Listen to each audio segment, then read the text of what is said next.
तो नोट्स में तो देखिए, जैसे अब ये देखिएगा, जैसे आपका ये जो है हम लोग ने इस पे डिस्कशन भी थोड़ा किया भी है जी। हाँ देखिए, अब मैंने यही कहा था कि जैसे नोट्स का मतलब ये है कि मान लीजिए मैं आपसे ऐसे रैंडम उठा के पूछता हूँ, ठीक है, फिर से आपसे क्वेश्चन पूछा जाएगा 4-5, ठीक है, अब आपका इसका आंसर देना पड़ेगा जी, आप समझिए। तो जैसे अब आपको एक बात बताइए, जैसे भारत छोड़ो प्रस्ताव, ठीक है, भारत छोड़ो प्रस्ताव कहाँ पर पारित किया गया जी, ठीक है जी। तो option A Gwalior tank ji, option B Wardha ji, option C Gujarat, option D Ahmedabad ji, Wardha में। ठीक, अब ये समझ रहे, तो अब ये खेल खेल में एकदम प्रॉपर याद होना चाहिए। जैसे मैं ऐसे पूछूं कि फॉर एग्जांपल,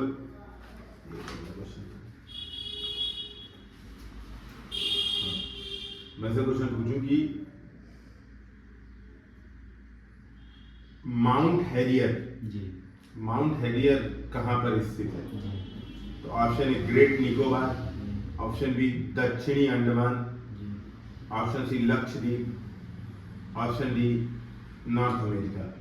माउंट हैरियर कहाँ पर बताइए? ग्रेट निकोबार, दक्षिणी अंडमान, लक्षद्वीप, अमेरिका, उत्तर अमेरिका जी। स्पष्ट नहीं पता, लेकिन अमेरिका का लग रहा है। सोचिए और सोचिए। मैंने 3 ऑप्शन दिए आपको इंडिया के जी। अब यहाँ पर ही बात समझिएगा, ठीक है। तो सही जवाब है माउंट हैरियर। कह रहे हैं हमारे नोट्स हमको लगभग रटे याद होने चाहिए, मतलब एटलीस्ट। अच्छा, मैं ये नहीं कह रहा हूँ कि आपको एकदम टू द पॉइंट याद ही होगा जी, लेकिन मान लीजिए मैं 10 क्वेश्चन पूछ रहा हूँ तो कम से कम 8 तो याद होगा, क्योंकि देखिए एग्जाम का कट ऑफ, मतलब सिंपल सी बात है, मैं बहुत नॉर्मल सी बात कर रहा हूँ, कॉफी पीते रहिए। एग्जाम का कट ऑफ सिंपल सी बात है भाई, 65-70% है, ठीक है, 65% नंबर तो है कट ऑफ जी। ना ये 56-57 ये यूपी पीसीएस में तो लगभग 65, मतलब 65 पे तो सेफ है ना, 65 में कोई दिक्कत नहीं होगी। तो 65 के लिए हमें एक्यूरेसी होनी चाहिए लगभग 75%। भाई 75% एक्यूरेसी होगी, 25% गलत होगा, तो कट कुटा के आपके 65% नंबर बनेंगे, मानते हैं जी। यानी अगर मैं आपसे 10 क्वेश्चन पूछ रहा हूँ तो कम से कम आपके नोट्स में से तो आपके 8 सही होने चाहिए जी। समझ गए? एक सिंपल सी बात है, यही तो आप एग्जाम में कैरी करके जाएंगे भाई। नोट्स ही तो आप एग्जाम में लेके जाएंगे, दिमाग में याद करके जाएंगे, है ना। ये वहां तो मिलेगा नहीं कि लेके चलेंगे अंदर घुस के। तो नोट्स का मतलब यही चीज है, इसीलिए मैं कहता हूँ नोट्स जितने शॉर्ट हो सके उतने हो सके यार। मतलब मैं अपना पर्सनली बता रहा हूँ, मैंने 110-15 पेज के मेरे नोट देखे, मैंने शेयर भी किए होंगे जी। 110-15 पेज के नोट्स थे मुझे एकदम, मतलब बिल्कुल। आप अभी भी मेरे से पूछ लीजिए, अभी मुझे रटे हुए हैं अभी एट द प्रेजेंट, क्योंकि इतना उसको रटा ना, इतनी बार रटा। बहुत छोटे नोट्स मैंने क्या किया, जैसे टेस्ट है, अब ये मान लीजिए फॉर एग्जांपल ये टेस्ट ना, भी नोट्स बनाते कैसे हैं मैं आपको एक एग्जांपल देके ही बताता हूँ, ठीक है। देखिए नोट्स कैसे बनता है। अब मान लीजिए ये है, राज्य का महाधिवक्ता भारतीय संविधान के निम्नलिखित में से किस अनुच्छेद के तहत नियुक्त किया जाता है जी। एक है अनुच्छेद 167, एक है 171, एक है 165, एक है 170, ठीक है। ये राज्य का महाधिवक्ता है जी जी। अब मान लीजिए मैंने पढ़ा होगा, नो डाउट, ऐसा तो है नहीं कि मैं मुंह उठा के चला गया हूँ जी, एग्जाम देने मुंह उठा के गया नहीं, है ना। मुझे पता है कि यार अब एग्जैक्ट मुझे याद नहीं आ रहा है, मैं कंफ्यूज हो गया कि यार 167 में है कि 165 में है कि 170 में, 171 में, थोड़ा कंफ्यूज हो गया। लेकिन मुझे पता है, मैंने राज्य का महाधिवक्ता का नाम सुना है। अब मैं कुछ लॉजिक लगाऊंगा, जैसे मैं ऐसे लॉजिक लगाऊंगा कि भाई राज्य शुरू हो रहा है कब, भाग 6 से, ठीक है, ये बात समझिएगा। किस आर्टिकल से किस आर्टिकल के बीच में हो रहा होगा जी। अच्छा, इसी तरह से अनुच्छेद 76 है जो कि बात करता है महान्यायवादी, ठीक है। तो 76 से लगभग मान लो 90-91 के आसपास चेंज होता है जी। तो मैं वैसा कुछ सोच के, ठीक है, 165 एक बार को टिक मारूंगा। अब मेरी बात समझिएगा, अब मैंने टिक मारा, 2 केस होगा, एक केस होगा कि ये गलत हो गया जी, एक केस होगा कि सही हो गया जी। सही हो गया, मान लीजिए कि सब सही हो गया, तो मुझे एक दिमाग में लॉजिक आ जाएगा कि यार अगर मुझे सेंटर का याद है ना, तो मैं 90-91-92 कुछ ऐड करके मैं टिक मारूंगा तो मेरा ये सही हो जाएगा। अगर स्टेट भी, अगर मुझे कंफ्यूजन है, देखिए नो डाउट कि सही आंसर याद करने का कोई विकल्प नहीं है। अगर आपको याद है, बेस्ट है कि आपके एग्जाम में सही होगा। मैं नोट्स बनाने का तरीका बता रहा हूँ जी सर, हम समझ। नोट्स कैसे बनेगा, इनकेस सही हो गया तो नोट्स में अपने ऐड करेंगे कि भैया ये चीज मैंने ये लॉजिक लगा के टिक की थी रेड पेन से जी जी, सही हो गया है। अब जब देखोगे दोबारा तो वो याद आएगी तुरंत, है ना। अच्छा, गलत हो गया इनकेस जी, तो फिर वही लिखेंगे कि ये चीज मैंने ये लॉजिक लगा के किया था, गलत हो गया जी। अब मुझे ये याद रखना है जी। जब गलत हो जाएगा तो मान लीजिए 165 गलत हो गया, अब आपने आंसर देखा मॉडल आंसर और उन्हें सही आंसर पता चल गया, जीवन भर कभी नहीं भूलेगा, क्योंकि आप गलती करके सीख रहे हो। एग्जाम में कोशिश ये करनी चाहिए कि गलती करके सीख लो असली एग्जाम से पहले। इसलिए बार बार कहा जाता है कि टेस्ट खूब ढेर सारे लगाओ। अब जैसे मैं वही कहता कि जैसे मान लीजिए यही है कि कौन सा युग सही सुमेलित नहीं है, ठीक है, कौन सा युग सही सुमेलित नहीं है। अब सिंपल बात है कि मान लीजिए अब आपको लग रहा है कि यार बूढ़ा घाट जलप्रपात कांची नदी नहीं होगा, बूढ़ा नदी होगा, आपने दिमाग कुछ भी लगाया जो भी आपने लगाया, आपने एक दिमाग लॉजिक लगाया एग्जाम में और ये क्वेश्चन पे टिक मारा, ठीक है, और गलत हो गया जी, तब आपको ये लिखना है कि ये मेरा लॉजिक गलत था, सही आंसर ये है। सर उसमें लॉजिक भी जो हम लगाएंगे वो जरूर लिखना है, लॉजिक जरूर लिखो। हम ये सोच के लगाए थे या तो सही हो गया तो लिखिए कि सही हो गया, गलत हो गया तो लिखिए गलत हो गया। आप समझिएगा, मान लीजिए इस पेपर में मान लीजिए सपोज मुझे 40 क्वेश्चन नहीं आते थे जी, 40 क्वेश्चन के जितने लॉजिक थे मैंने अपने नोट्स में यहाँ पे लिखे जी, ठीक है। तो मान लीजिए ये मेरे नोट्स हैं और मैंने ये 40 पे लॉजिक, तो मैंने क्या किया, रेड पेन से लॉजिक लिखा जी, ठीक है, फिर सही आंसर क्या था वो लिखा, ठीक है, लॉजिक सही आंसर, कोई दिक्कत नहीं, पेन की जरूरत नहीं है, सुनिए बंदा, लॉजिक सही आंसर, लॉजिक सही आंसर, ऐसे लिखते गया मैं, नोट्स बनाते गए। अब क्या होगा, मान लो कल मुझे फिर से टेस्ट देना है जी, कैसे टेस्ट देना है, सुबह सुबह टेस्ट देना था 9:15 बजे से जी। अच्छा, एग्जाम देने जब आप टेस्ट दीजिए, मान लीजिए आप ये टेस्ट सीरीज सॉल्व कर रहे हैं जी, इसका तरीका यही है कि एग्जैक्ट बैठिए 9:15 पे जी, पूरा माहौल बना के, एकदम पानी लेके, घड़ी लेके, जैसे एग्जाम एकदम मुझे एडमिट कार्ड, ओएमआर शीट लेके ओएमआर शीट भरना शुरू कीजिए 15 मिनट, नहीं कि 9:30 तक सोच रहे हैं और फिर आधा घंटा बाद जो है मस्त टेस्ट दिया जी, 10 बजे से स्टार्ट किया, ये सब नहीं।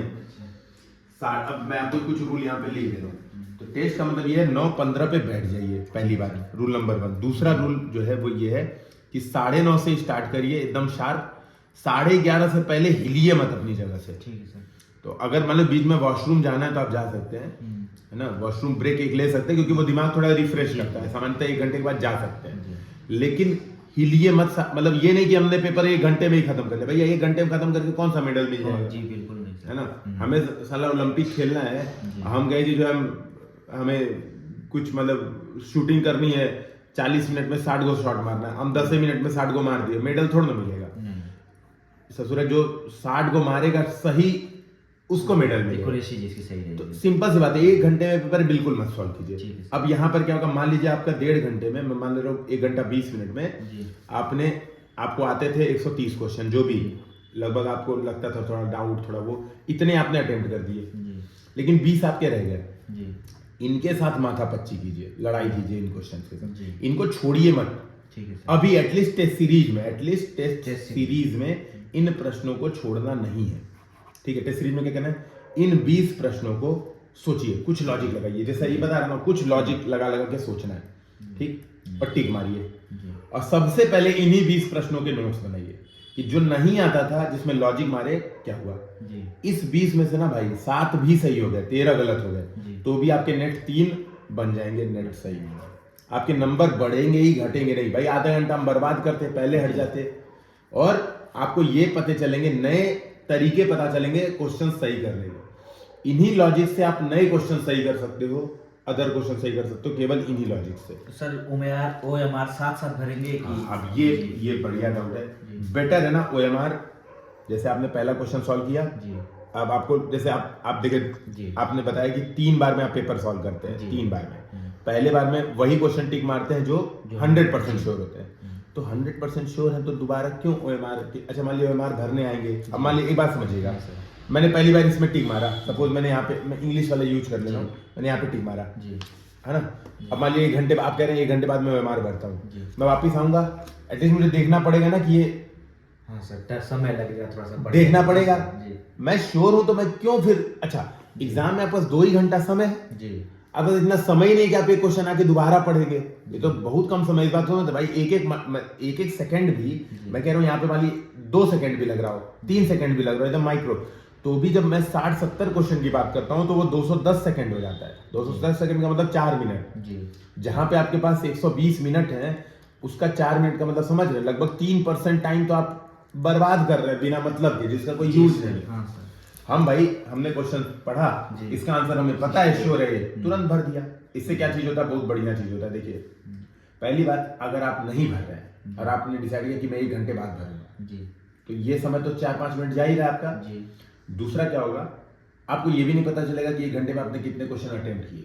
हाँ सर। पता चलेगा नहीं। लेकिन अब मेरा देखिएगा, मैं क्या करता हूँ एग्जाम्पल में, मैंने ऐसे भर दिया OMR, ठीक है, भर गया तो ब्लैक डॉट मुझे दिखेगा सीधे सीधे और ये सामने रहेगा जी, ब्लैक डॉट, ये पन्ना ऐसे OMR वाला सामने रहता है। जी, मेरे लिए काउंटिंग बहुत आसान हो गई, सीधे सीधे खट खट मैंने 1 मिनट में काउंट कर लिया, यार इतने क्वेश्चन मैंने अटेम्प्ट, 1 मिनट भी नहीं लगा, मुझे पता चल गया कि 1 घंटा बीता, इतने क्वेश्चन मुझे, अब मेरी स्पीड मुझे बढ़ानी है कि स्लो रखनी है, मुझे आइडिया लग गया। जी, ठीक है, और मैं हर 15-20 मिनट पे एक बार देख सकता हूँ, यार इस 15 मिनट में, आप समझिए मेरे दिमाग में फोकस है, इस 15 मिनट में मेरे 20 क्वेश्चन लग गए, अगले 15 मिनट में मेरे 25 क्वेश्चन लग गए, मुझे तुरंत ये बात पता है इतने हो रहे हैं। दूसरी बात, मान लिया आखिरी के 15 मिनट बचे हैं, ठीक है, मैंने ऐसे भरा, आखिरी 15 मिनट बचे हैं, अब मुझे केवल खाली वाले जगह गिनने हैं, मुझे ब्लैक वाले जिसमें फिल कर दिया वो नहीं गिनना है, मुझे केवल वही काउंट करना है जो खाली है, तो और इजी हो गया, तो मुझे सीधे वहीं पे स्किप करके जाऊंगा, अच्छा यार ये वाला क्वेश्चन छूट रहा है, 135वां मैंने टिक नहीं, 148वां मैंने टिक नहीं मारा था, रुको इसको पढ़ते वापस।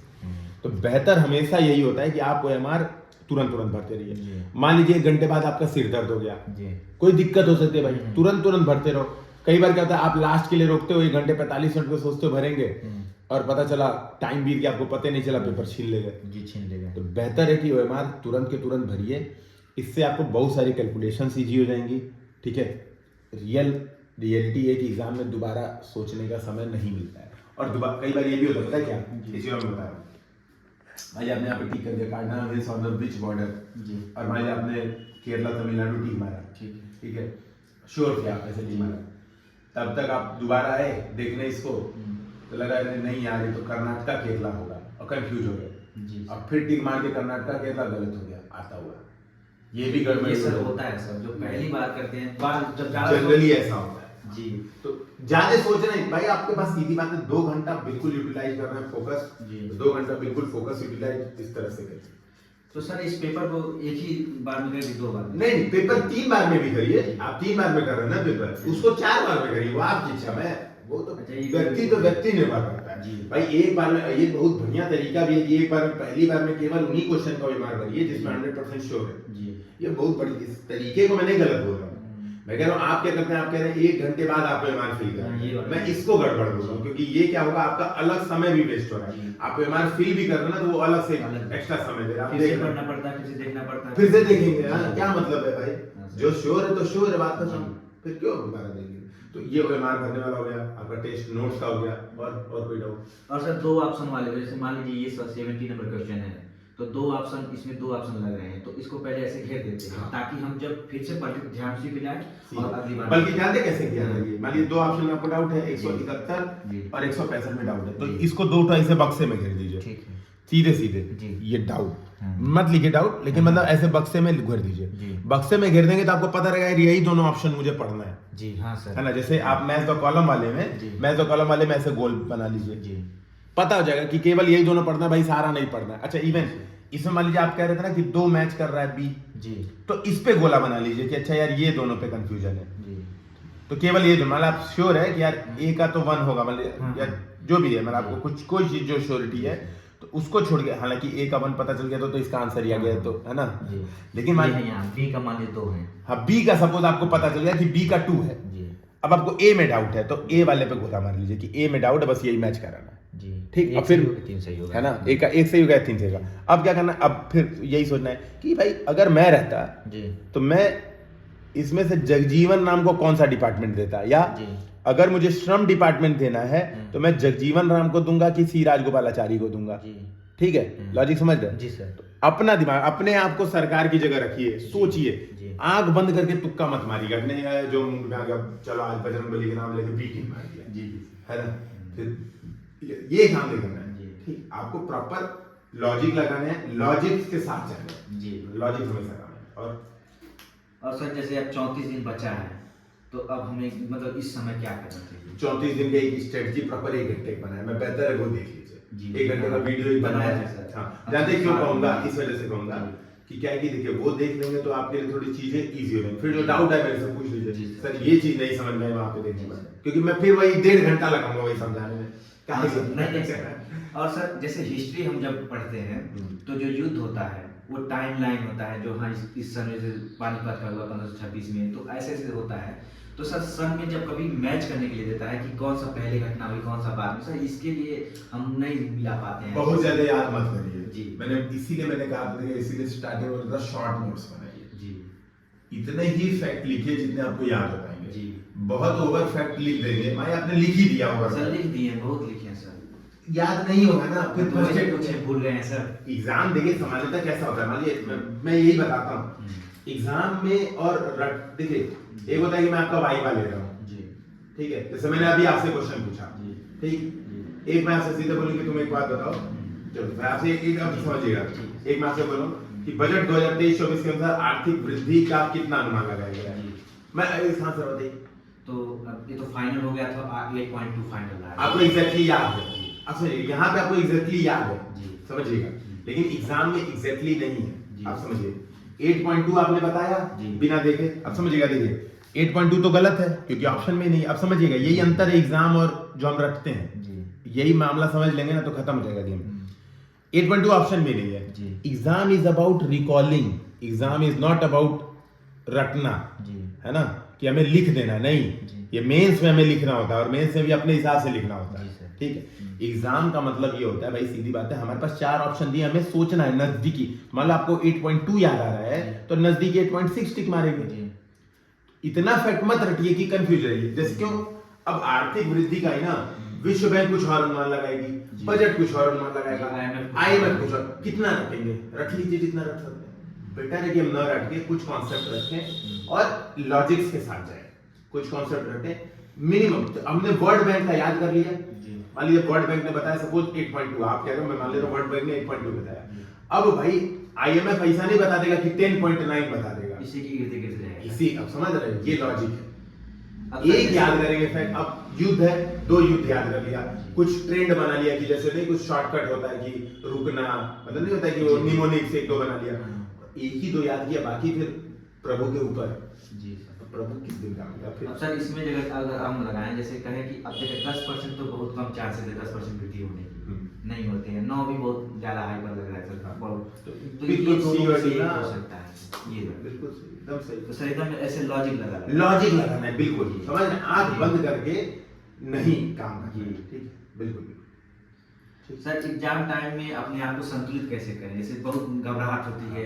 इसके लिए मैंने एक चीज बताई जी है, हाँ सर बता दो। क्या बताया? अभी फिर से बता, नहीं अभी आपसे बताया था, तो वो माहौल कठिन क्वेश्चन वाला बात की। हाँ जी। माहौल घर पे ही क्रिएट करिए एग्जाम का। जी।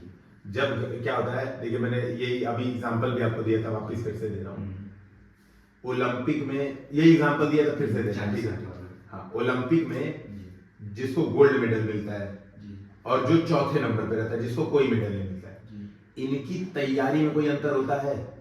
नहीं सर, तैयारी से कोई अंतर, दोनों बराबर की मेहनती होते हैं, और इसको कब ये गोल्ड वाला चौथे नंबर पे आ जाए इसको पता भी ना चले। एक 2 इवेंट छोड़ दीजिए, मतलब नो डाउट कि स्विमिंग में भाई फेलप्स इतना पागल है, अब वो 1-2 एक्सेप्शनल केस है कि भाई रनिंग में, हालांकि रनिंग में भी कितना माइन्यूट डिफरेंस होता है भाई, तैयारी में कमी नहीं रहती है, वो एक व्यक्ति एक्सेप्शनल क्वालिटी का निकल गया कि उसाइन बोल्ट की पगला गया। अभी इस बार का रनिंग देखे थे, इस बार रनिंग देखे माइक्रो में, जी जी हम माइक्रो में डिफरेंस आया है, कौन व्यक्ति जीत जाता, तो तैयारी सबकी बराबर थी, सब 3 के 3 जो रैंक आई है इस बार के ओलंपिक में बराबर सेकंड बराबर है, उनकी माइक्रो में अंतर है टीम, तो तैयारी में किसी का अंतर नहीं है। पता है कौन जीता? जिसने अपना नर्व कंट्रोल किया, जिसने प्रैक्टिस, जो वहां पे हुटिंग चल रही है ना, वहां पे खूब चिल्ला रहे हैं दर्शक, खूब जोर जोर से चिल्ला रहे हैं, जिसका नर्व कंट्रोल है, जो फोकस नहीं। आप शूटिंग वाला अगर गेम देखेंगे, इसीलिए मैं कहता हूँ कभी कभार ये सब पे समय दीजिए, शूटिंग वाला गेम देखेंगे तो ये अपना डबल्स हो रहा था, डबल्स में मिक्स डबल, इसमें तुर्की वाला था, वो जो तुर्की वाला नहीं था, आंखियां बिना बंद किए बिना कुछ सीधे से शॉट मारता था जेब में हाथ रख के धड़ धड़, उसका भी मैच देखिएगा, इतना हल्ला हुआ कि उसने 8 पे मार दिया, सर्बिया वाले ने मार दिया 10। अब ये व्यक्ति और सर्बिया वाले में कोई अंतर नहीं है शूटिंग में, घर वो दोनों 10-10 मारते होंगे, हर शॉट में मारते होंगे 10 पे, लेकिन बात ये है कि ओलंपिक का प्रेशर वो मैनेज कर पाया, ये प्रेशर नहीं मैनेज कर पाया।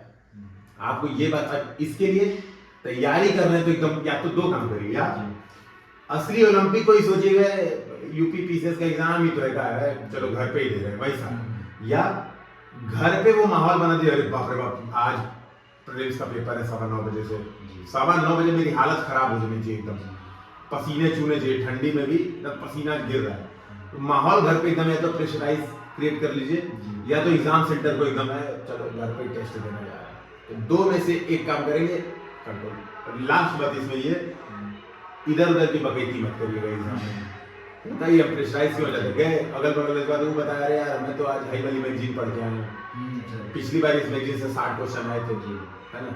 फिर ऐसा गाइडेंस कई बार हम लोग क्या करते हैं, पेपर के पहले ऐसा गाइडेंस देते हैं कि अगले 34 दिन की स्ट्रेटजी से आप मैं भी बनाता हूँ वीडियो, मैं मना नहीं कर रहा हूँ, कई बार हम 34 दिन की स्ट्रेटजी ऐसे नमूनों का देखते हैं जो खुद 34 बार प्रीलिम्स फेल है, 34 बार प्रीलिम्स फेल वाले लोगों का 34 दिन का स्ट्रेटजी एकदम, वो अगर बोले कि दाएं चलो तो जस्ट बाएं चलिए, क्योंकि भाई वो पिछले लगातार फेल हुआ है, ये स्ट्रेटजी शेयर कर रहा है, मतलब ये दुनिया को बेवकूफ, आजकल यूट्यूब पे क्या है ना, यूट्यूब पे उसी वजह से सब लोग वही सुन, यूट्यूब पे आजकल ये सीन हो गया ना कि जितने एग्जाम देने वाले नहीं है उससे ज्यादा एग्जाम के लिए गाइड करने वाले हैं, भरपूर मात्रा में आप एक वीडियो स्ट्रेटजी सर्च करेंगे आपको 1 लाख वीडियो मिलेगी, तो ये बहुत बड़ी समस्या है, लेकिन भाई मैनेज करना है, वेट तो जाएगा काट।